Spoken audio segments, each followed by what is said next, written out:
And now people usually talk about different types of socialism. What is socialism? An economic system in which factors of production are owned by the public. What is communism? Often people do not clearly understand the difference between socialism and communism. Sir പഠിക്കുന്ന കാലത്തെ കലാലയ സമരങ്ങൾ എങ്ങനെയായിരുന്നു? ആ കാലഘട്ടത്തിലെ എല്ലാ സമരങ്ങളും ഏത് പാർട്ടിയായാലും ആശയത്തിന്റെ പുറത്ത് മാത്രമായിരുന്നു സമരങ്ങൾ നടത്തിയിരുന്നത്. ജനങ്ങളുടെ നീറുന്ന പ്രശ്നങ്ങൾ എവിടെ കണ്ടാലും അതിന് എതിരായിട്ട് പ്രതികരിക്കുന്ന സംഘടനകളായിരുന്നു അന്ന് പ്രവർത്തിച്ചുകൊണ്ടിരുന്ന എല്ലാ സംഘടനകളും. രാഷ്ട്രീയ ഭേദമന്യേ എല്ലാ സംഘടനകളും. SFIക്കാർ സമരം ഉണ്ടാക്കിയ KSUക്കാരും സമരത്തിൽ പങ്കെടുക്കൂ? അങ്ങനെ സാധാരണയല്ല.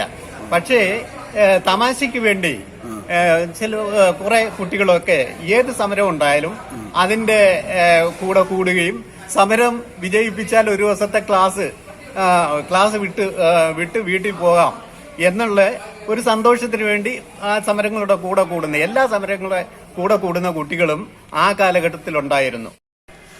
1967 കാലഘട്ടത്തിന് മുമ്പുള്ള സമരങ്ങളെക്കുറിച്ചാണ് സാറ് പറഞ്ഞത്. പക്ഷേ ഈ കാലഘട്ടത്തിലെ സമരങ്ങളെക്കുറിച്ചും ഈ കാലഘട്ടത്തിലെ വിദ്യാർത്ഥി പ്രസ്ഥാനങ്ങളെക്കുറിച്ചുള്ള അഭിപ്രായം എന്താ? ഈ കാലഘട്ടത്തില് പ്രവർത്തിക്കുന്ന എല്ലാ സംഘടനകളും പാർട്ടിയുടെ നിർദ്ദേശമനുസരിച്ച് പ്രവർത്തിക്കുന്ന സംഘടനകളായിട്ട് മാത്രമേ എനിക്ക് തോന്നിയിട്ടുള്ളൂ. അല്ല, ആശയത്തിന്റെ പേര് അന്നന്ന് ഉള്ള രാഷ്ട്രീയ ആവശ്യങ്ങൾ അവരുടെ നേട്ടത്തിന് വേണ്ടി അവരെയും കുട്ടികളെയും ഉപയോഗിക്കുന്നു എന്നതിൽ കവിഞ്ഞ് ആശയപരമായിട്ട് കുട്ടികൾ അവര് നിലപാട് സ്വീകരിക്കുന്നതിൽ നീതി പുലർത്തുന്നതായിട്ട് എനിക്ക് തോന്നിയിട്ടില്ല. 42 വർഷങ്ങൾക്ക് ശേഷം അവർ കലാലയമുറ്റത്ത് ഒത്തുകൂടി. 1975-78 കാലത്തെ SN കോളേജ് കൊല്ലത്തെ വിദ്യാർത്ഥികളാണ് ഒത്തുകൂടിയത്. BA എക്കണോമിക്സ് വിദ്യാർത്ഥികൾ. അവർ പഴയകാല ഓർമ്മ പുതുക്കി. പ്രൊഫസർ അനിരുദ്ധൻ വിദ്യാർത്ഥികൾക്ക് ക്ലാസ് എടുത്തു. ഒരു നല്ല അനുഭവമായിരുന്നു ആ കാഴ്ച. ആ ക്ലാസ്സിൽ മൊത്തം 48 വിദ്യാർത്ഥികളുണ്ടായിരുന്നു. അതിൽ 8 പേർ മരണപ്പെട്ടു. ഇന്നത്തെ പൂർവ്വ വിദ്യാർത്ഥി സംഗമത്തിൽ വിവരാവകാശ കമ്മീഷണർ രാജീവനുൾപ്പെടെ പങ്കെടുത്തു. ഗവൺമെന്റ് കോളേജ് ജോലി കിട്ടിയിട്ടും കൊല്ലം ശ്രീനാരായണ കോളേജ് ഞാൻ തിരഞ്ഞെടുത്തത് ഈ കോളേജിനോടുള്ള വലിയ ഒരു അഫിനിറ്റി ഒന്നുകൊണ്ട് മാത്രമാണ്. ഇന്ന് മാത്രമല്ല, എൻ്റെ പ്രിയപ്പെട്ട അധ്യാപകനായിരുന്ന KP അപ്പൻ സാറ് പറയാറുണ്ടായിരുന്നു കൊല്ലം SN കോളേജിൽ തന്നെ അധ്യാപകനായി ചേരണം എന്ന്. സാറിന്റെ കൂടെ ഒരു അഭിലാഷത്തിന്റെ ഭാഗമായിട്ടാണ് എനിക്ക് ഇവിടെ നിൽക്കാൻ കഴിഞ്ഞത്. 2019 ഏപ്രിൽ മുതൽ പ്രിൻസിപ്പലിന്റെ ചുമതല വഹിക്കുകയും ചെയ്യുന്നുണ്ട്. ഇപ്പൊ ഇവിടെ പറഞ്ഞ് കേട്ടപ്പോൾ ശരിക്കും പറഞ്ഞാൽ 75 76 എന്നൊക്കെ പറയുന്നത് അടിയന്തരാവസ്ഥയുടെ ഒരു പീരീഡാണല്ലോ. അന്ന് ഞാൻ 5ാം ക്ലാസ്സിലോ 6ാം ക്ലാസ്സിലോ പഠിക്കുക. അപ്പോ എനിക്ക് നല്ല ഓർമ്മയുണ്ട്, അർദ്ധരാത്രി വീട് ചവിട്ടിപ്പൊളിച്ചിട്ട് പോലീസ് വന്നിട്ട് പരിപ്പള്ളി രവീന്ദ്രൻ എന്ന ആളിനെ പിടിച്ചുകൊണ്ട് വന്നത്. അന്ന് സായിബാബയുടെ കണക്കുള്ള മുടിയൊക്കെ ആയിരുന്നു. സിഗരറ്റൊക്കെ കുത്തി വെക്കുന്നതും പിന്നെ ഈ വലിയ വണ്ടിയിൽ മർദ്ദന വെക്കുന്നതും മാസങ്ങളോളം ജില്ലാശുപത്രിയിലൊക്കെ കിടന്ന ഒരു ചരിത്രം കാലമൊക്കെ എനിക്ക് ഓർമ്മയുണ്ട്. ശരിക്കും പറഞ്ഞാൽ ഞാൻ റിസർച്ച് ചെയ്തതും അടിയന്തരാവസ്ഥ കാലത്തെ സാഹിത്യം, കവിത എന്നുള്ളവയല്ലായിരുന്നു. അതിനൊക്കെ ഒരു പ്രേരണ വാസ്തവത്തിൽ ഇതുണ്ടായിരുന്നു. രാഷ്ട്രീയ അവബോധം അടിയന്തരാവസ്ഥ കവിതകളിൽ എന്ന് പറയുന്ന ഒരു വിഷയമായി. എന്തായാലും അതൊക്കെ പോട്ടെ. എനിക്ക് 75കളിലെ ഒരു അധ്യാപകന്റെ ശബ്ദം ഇവിടെ മുഴങ്ങിക്കേട്ടതിനാണ് എനിക്ക് ഏറ്റവും വലിയ കൗതുകവും സന്തോഷവും. അനിരുദ്ധ സാറിനെ പറ്റി പറഞ്ഞ് ഞാൻ കേട്ടിട്ടേ ഉള്ളൂ. മികച്ച ഒരു അധ്യാപകന്റെ ക്ലാസ് വർഷങ്ങൾക്കിപ്പുറം നിന്ന് നമ്മൾ കേൾക്കുകയാണ്. ഞാൻ ഓർത്തു പോവുകയായിരുന്നു, സാധാരണ രാവിലെ ഇവിടെ ഏതെങ്കിലും ഒരു രക്തസാക്ഷി ദിനവുമായി ബന്ധപ്പെട്ട് പ്രകടനത്തോടുകൂടി മാത്രമേ ക്ലാസ് ആരംഭിക്കാറുള്ളായിരുന്നു. പക്ഷെ ഇപ്പോഴങ്ങനെയില്ല. സംഘടനാ പ്രവർത്തനം 2015 നിയമം മൂലം ഇവിടെ നിർത്തലാക്കുകയുണ്ടായി. പക്ഷേ എങ്കിലും രാഷ്ട്രീയ പ്രവർത്തനത്തിന്റെ സർഗാത്മകത ഒട്ടും ചോർന്നു പോയിട്ടില്ല. അതാണ് നിങ്ങൾക്ക് ഇങ്ങോട്ട് വന്നപ്പോൾ കാണാൻ കഴിഞ്ഞ പടങ്ങൾ എന്നൊക്കെ പറയുന്നത്. വളരെ അങ്ങേയറ്റം വിദ്യാർത്ഥി രാഷ്ട്രീയത്തിന്റെ മലീമസമായ ഒരു കുത്തരങ്ങിലേക്ക് പോയ ഒരു ഘട്ടത്തിലാണ് ഞാൻ പ്രിൻസിപ്പലായിട്ട് ചുമതലയേറ്റത്. അപ്പോ വളരെ കാര്യമായിട്ട് തന്നെ കാലോചിതമായി വിദ്യാർത്ഥി രാഷ്ട്രീയം മാറണം എന്ന് സമൂഹത്തിന്റെ നാനാ കേന്ദ്രങ്ങളിൽ നിന്നും ഒക്കെ ഒരു നിർദ്ദേശം വന്നതിന്റെ അടിസ്ഥാനത്തിലാണ് ഇപ്പോൾ വിദ്യാഭ്യാസം അങ്ങനെ മാറുന്നത്. ഇപ്പൊ ഡിജിറ്റൽ യുഗമാണ്. ഡിജിറ്റൽ യുഗത്തിലെ നമ്മുടെ വിദ്യാഭ്യാസം ഇപ്പോൾ ഹൈബ്രിഡ് ലേണിംഗ് ആണ്, അല്ലെങ്കിൽ ബ്ലൻഡഡ് ലേണിംഗ് എന്ന് പറയാം. നിങ്ങളെല്ലാം വരുന്നതിന് ഒരാഴ്ച അല്ലെങ്കിൽ 2 ആഴ്ച മുമ്പാണ് ഈ കോളേജ് ഒന്ന് ഉണർന്നത്. കഴിഞ്ഞ 2-2.5 വർഷക്കാലമായിട്ട് ഈ കോളേജ് അടഞ്ഞു കിടക്കുകയായിരുന്നു. ഓഫീസ് മാത്രമാണ് പ്രവർത്തിക്കുന്നത്. ഈ കുട്ടികൾ എന്തെന്നില്ലാത്ത ആവേശത്തോടെയാണ് ഇപ്പോൾ വന്നത്. വളരെ ആവേശത്തോടെ വരികയും അവർക്ക് ഇരിക്കാൻ ഈ ക്ലാസ് മുറികൾ പോരാ. നിങ്ങൾ പറഞ്ഞു ഇത് പഴയ കാലത്തെ ബെഞ്ചും ഡെസ്കും തന്നെയാണ്. ശരിക്കും ശങ്കർ സാറിന്റെ നിർമ്മിതിയാണല്ലോ ഈ കോളേജ് എന്ന് പറയുന്നത്. ഇത്രയും ഗംഭീരമായിട്ടുള്ള ഒരു കെട്ടിടം കൊല്ലത്ത് വേറെങ്ങില്ല. അതോടൊപ്പം തന്നെ ഇവിടെ ശ്രീനാരായണ ഗുരു ശില്പോദ്യാന സമുച്ചയം ഉണ്ടാവുകയാണ്. അപ്പൊ നവംബർ 7-ാം തീയതി അതിന്റെ ശിലാസ്ഥാപനമാണ്. അപ്പൊ ഇത്തരത്തിൽ ഈ കോളേജിന്റെ ഒരു പ്രത്യേകത, ഞങ്ങള് കഴിഞ്ഞ ദിവസം ലൈബ്രറി പരിശോധിച്ചപ്പോൾ 1,00,000 വിദ്യാർത്ഥികൾ ലൈബ്രറി കാർഡ് വാങ്ങിച്ചു കഴിഞ്ഞു. 1,01,000-ാമതായിട്ട് ബയോടെക്നോളജിയിലെ ആർഷ എന്ന് പറയുന്ന വിദ്യാർത്ഥിനിയെ ഞങ്ങൾ ആദരിക്കുകയും ചെയ്തു. അപ്പോൾ 1,00,000 വിദ്യാർത്ഥികൾ ഈ കഴിഞ്ഞ 73 വർഷത്തിനിടയിൽ പഠിച്ചു പോയിരിക്കുന്നു എന്നാണ്. വാലിന്റെ ശൂലങ്ങൾ കൊണ്ടു പിളർക്കുന്നു ശത്രുവിന്നഞ്ചകം രക്തവിശുദ്ധമാം വസ്ത്രം ഭരിച്ചു പിടയ്ക്കും കിനാവന്റെ സ്മരണയെ കുരിശിലേറ്റുന്നു നിത്യം. അടുതല ജയപ്രകാശും വാക്കനാട് രാജീവനും 2 കവികളായി വളർന്നിരുന്നു. ചടങ്ങിൽ അടുതല ജയപ്രകാശിൻ്റെ സ്വപ്നപ്രതിഷ്ഠയും ചുവരെഴുത്തും പ്രകാശനം ചെയ്തു.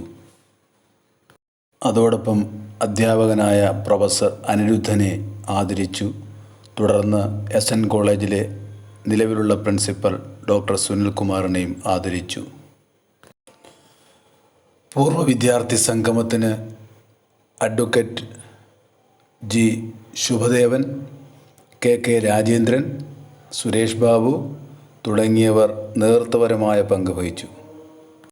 When we talk about socialism, there are different types of socialism.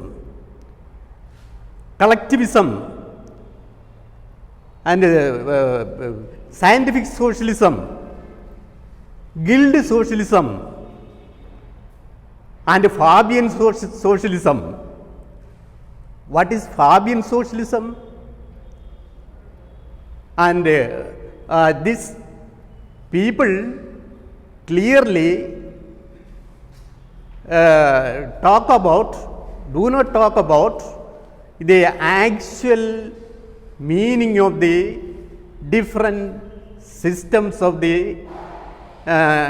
systems in the modern world. Now, the importance of socialism is declining.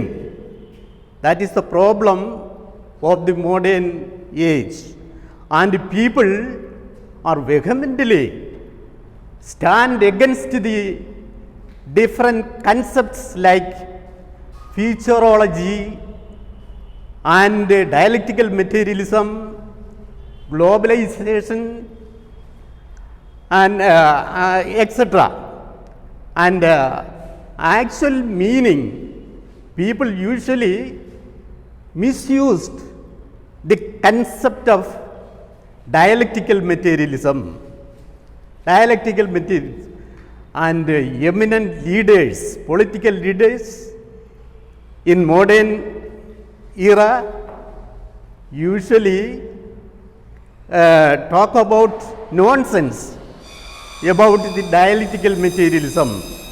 Dialectical materialism actually is part of our life, and actually it is framed according to my belief.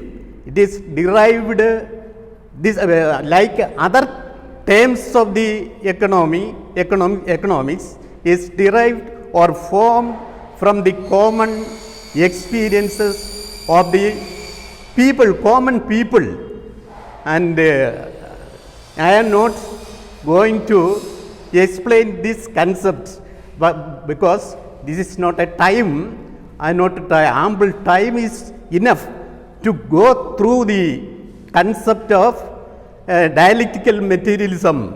Dialectical, when the people, politicians start about the talking of dialectical materialism, when people explain, people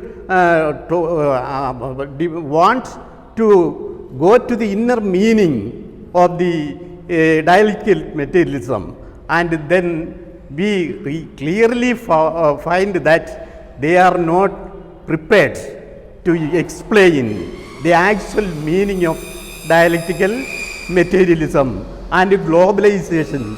Globalization is taken as a concept which is injurious to the welfare of the public world population. That is not an actual result or effect of the application of the concept of globalization. If you are a communist, you should explain, you should understand the concept of the this talk, and actual communism should be put into practice when that concept is realized. One government, utilization of the resources equally among the world population, then only communism can be actually applied. There are nations which have enough deposit of raw materials, but they are not using their resources there because of the lack of knowledge of the technology and technical know-how and lack of capital. So many factors are responsible for the failure on the part of these people to utilize these things. And if one organization is here, that can be